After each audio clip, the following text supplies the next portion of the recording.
Yeah, because I've been telling people the wrong thing. It is the completion of the third year. Third year just got done on YouTube, not started. So technically, we're starting the fourth year. I told everybody the wrong thing. Welcome in, guys. Scott Sagent here, and I am ready to kick off another great year of readings. We are kicking off year 4 with a brand new studio setup. Still under construction, as you can see. It's okay, we'll get that done. I am back to my original sunflower shirt where I recorded my first ever reading for you guys in 2021 on YouTube. Come full circle. I got a table full of cards. You know how we do. Let's go talk about some June.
Welcome in, Aries. Let's get started with your reading for June. Spirit has selected a storyline spread for you guys, but a very specific storyline spread. They want to talk about finance in the month of June. So money, money, money for my Aries. Great financial messages. Let's see what those are. I got this broken down into 3 stories. That's what Spirit selected to do here, elected to do. And this is designed to find the story that is all about you. So let's find out which one of these is your story. Story 1 and 2 are very short, simple. Story 3 is, most of my table. So we're going to see how that pans out. Story 1, guys. I got some new freedom coming in here. This is not completely binding and it's not completely freedom. This is just some more leeway. A little bit of breathing room, perhaps, financially coming in for Aries here in June. That's a good way to start. Now, a lot of you here in Story 1 may have a hard time deciding if that's about you or not. But this next part may help kind of put it together for you, because it's the Chariot card, which is my card of transportation, and some of you may be dealing with a new purchase of a car or thinking about that in June. Either way, that would let you know that you're definitely here in Story 1 with me. But this Chariot also has a secondary definition, and this is also about how the energy really needs to be moved into one thing. It's like if you got 2 different accounts, or you got savings and checking, or you got a 401k here and your normal day-to-day spending here. This is about really just, we need one thing here. One thing, we don't need 2 things. And maybe the 2 things I gave you aren't the best example, but even if you got like money in the stock market and in crypto, it's like, well, we just need one thing here right now. That's really the focus. If they're not talking about the car, they're talking about the energy needing to kind of come together into one thing. One is the answer here if they're not talking about a car specifically. Any of you that have been looking for a car here, June would probably be a good time for it. I don't really see any reason, looking ahead kind of down your spread here financially, of why, unless you're in Story 3, but we'll talk about that more when we get there. And here's another clue that they give you here about Story 1. They bring in relationship harmony. It says in the card specifically, we angels are opening our hearts to everyone involved. Arguments and conflicts are being resolved now. So this is you kind of making this decision, not just with yourself, maybe with a significant other, for the family or something like that, but there are other pieces involved here. It's not just all about you, long story short. Very good start. Story 1. Story 2, guys. Story 2 gets into leaving something behind financially and not looking back. This may be getting rid of a bill and being like, hey, you know what? I'm not going to spend money on Amazon Prime anymore, or whatever it is. It's leaving something behind. It's very purging energy. It's actually very full moon energy too, which happens more middle of the month. So that may be a good target date for if you need to remove something financially, Aries. If you got to get rid of something, that would be an excellent financial target date for you guys. And we'll talk about the moon cycles at the end of your reading. So hang on, we're getting there. The next thing they bring in here, not just leaving something behind, but this is something either very immature or childlike, or it has to do with the children directly. Maybe it's something for your kids that you're leaving behind, like, hey, we're not going to go to that expensive daycare. We're going to go to the regular summer camp or VBS or something else. I'm not sure. But it is the energy of a child. So financially, children are a theme here in June. If this is your story too, that you're leaving something behind or need to leave something behind. And the other kind of attitude here is how I told you that this could be an immature thing. It's just like, well, you need to grow up a little bit here. Like I said, you don't need to be spending that money on that Amazon Prime or, the very top tier of the Netflix subscription or, whatever it is that you are really kind of putting your extra money into that may not need to go there. Maybe just loose spending in general. But anyway, that's what they're saying is to wrap it up a little bit here. And here's why. I got my leadership card coming in. The card of maturity. And it says in the card, it is time for you to assume your leadership power and position and lovingly guide others. So you got to set a good example here for everybody around you, maybe for the family. And it just looks really good if you go ahead and purge whatever it is that they're talking about that is coming up as a purge situation or opportunity. So very good. Let's get into story 3, guys. We're chopping right along, Aries. Spirit was nice and clear here with you, which I always enjoy. Story 3, we start with messaging coming in through the air. This is a Page of Swords. It is a message through the air, which is like an email, a text message, a phone call. Very important. I would encourage my Aries especially to check your old emails when this comes up. Sometimes we don't check those very often. Sometimes something important will slip through there. And this is the kind of window where that could happen. So Aries, I want you to do that.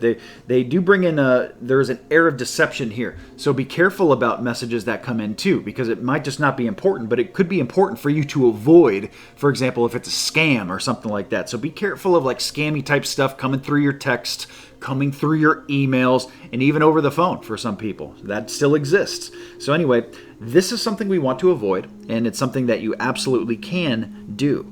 My next energy comes in here as the Devil. So this is a bondage card. This is a card about being handcuffed to something. So it's like being stuck with a bill. It's just like when we talked about the car in story 1. Here, if you buy the car in story 3, well, now you're stuck with this bill for the 5-year term or whatever it is. So it's just like talking about a commitment. And it may be a very strong commitment that comes in here for Aries. So just be a little cautious about it. And it's really just, well, are you good with it? Can you handle it? Can you handle this payment? Can you handle this commitment financially? That's really what they're talking about there in 3. And we also bring in a younger person. So it may not even be about you directly, Aries. It may be about a younger person that is directly in your life, and they're making these kind of moves, or they're involved in some kind of way that I don't know in a general reading. And in a general reading, it is general. It's a good time to remind you guys that this reading is for all of your Aries friends, not just you. If you're looking for personal private messages only for you, I offer a wide variety of services on my website, scottsagent.com, all the way from small all the way up to full service. A little something for everybody there. They also bring in the Hangman card, guys. So this is talking about how this energy not just does it handcuff you, but it's going to sit there for some time. So this could even be like an old bill that's just going to sit on your report for X amount of time or X amount of years or something like that. So there is some stagnation here that they're bringing up, and usually this is not in a good way. Usually we want to see energy moving, and movement is medicine, and the same thing financially too. So maybe this is just something you need to get paying on or something like that. Really start addressing, because next card they have is my bankruptcy card, being left out in the cold, and of course we don't want that. So what they're doing is they're painting you a picture of a path, and this is a path that you want to avoid. Even if this is your story, it's no big deal. This is just the information to get you on the right path. That's what tarot is all about here. Information, planning, and preparation. So now you guys can plan to avoid whatever these things are that's deceit that brought in, this interest rate that was fake, this stuff in the small print that they lied to you about, or whatever they're talking about here. We don't want to be bankrupt, left out in the cold. So financially, what they talk about is movement. We just talked about how there was no movement before in my Hangman card. Now they show movement with my Knight of Pentacles. And this is the movement of money. So this is taking action. Action, Aries. Action in the month of June with finances. Get moving toward your goals. They talk about the World card, which is about completion. So this is about getting something wrapped up, getting something checked off, like checking a box. Just like in story 1, it could be about, hey, I got to get this car wrapped up. I need transportation. I need reliable transportation, and I got to get this done in June. I need AC that works, whatever it is for you. So here in story 3, the version of this that's coming up is that they just want you to get moving with something financially. I'm not sure what it is. For a lot of you, it could just be avoiding a bad situation and keeping in good situations. For others of you, it's getting the freedom to also work with your partner on stuff. Work with the group. Don't make these financial decisions by yourself, especially in story 1. And then the action over here in story 2 is about wrapping up and taking leadership and assumption role and just kind of really stepping up and leaving something behind, maybe getting rid of an old bill, something like that. So taking an action doesn't necessarily mean addition. Taking action can also be subtraction. So very good. And that ends up with the completion card. That's what they want you to do. They want you to get this done and put behind you. Get this monkey off your shoulders. And here's where they conclude. With your Angel Oracle card, take back your power. That's exactly what we've been talking about this entire reading, guys. Take back your financial power so that you have control over your money moves. Again, it says in the card directly, use your God-given power and intention to manifest blessings in your life. So it's basically putting Spirit pointing back at you and saying, you got it, Aries. You can make this a good thing. You can leave it the way it is and make it a bad thing. Which one are you going to choose? Of course, we want to make the good choice, and that's why Spirit is saying, take back your power, Aries. Guess when? June. Very good, guys. The runestone is going to be part of your angel protection, which will air in about a week or 10 days from the release of this video. I'm going to get into your moon cycles. We talked about the purging energy there, so purging full moon energy is what I want Aries to pay attention to the most in your moon cycles. Let's get into those.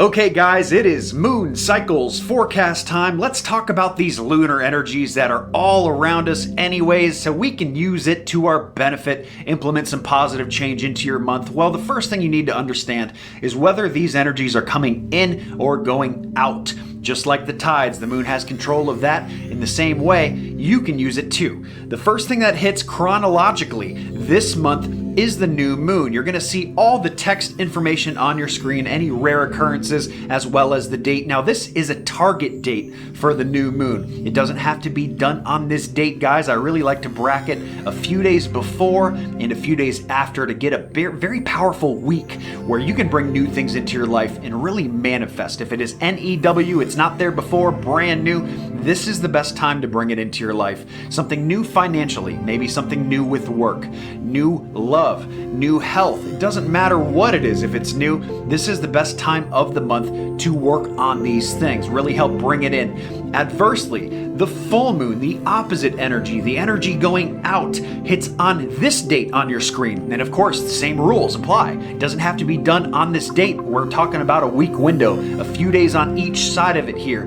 When this energy is very strong going out, and the energy going out is the best time to get things out of your life that don't belong there or that you don't want there, something that's got control of you or hold of you that you don't want. Maybe something like a bad habit, maybe emotional baggage, a bill that's got to go. That would be something financially, maybe something with health, maybe an eating habit that's got to go. It doesn't matter if it's got to go. The full moon is your best bet to get this change to stick. If any of this has confused you, I've put together a moon cycle cheat sheet. I do it every single month. It is free. It is on the website, guys. You can check it out very easily. It is a little graphic illustration, a tool that you can use so you can kind of see these changes moving in and moving out, so you can align things in your month to it to really get them to stick, implement some great positive changes. Now let's get into your homily. I guess the fortune teller's right.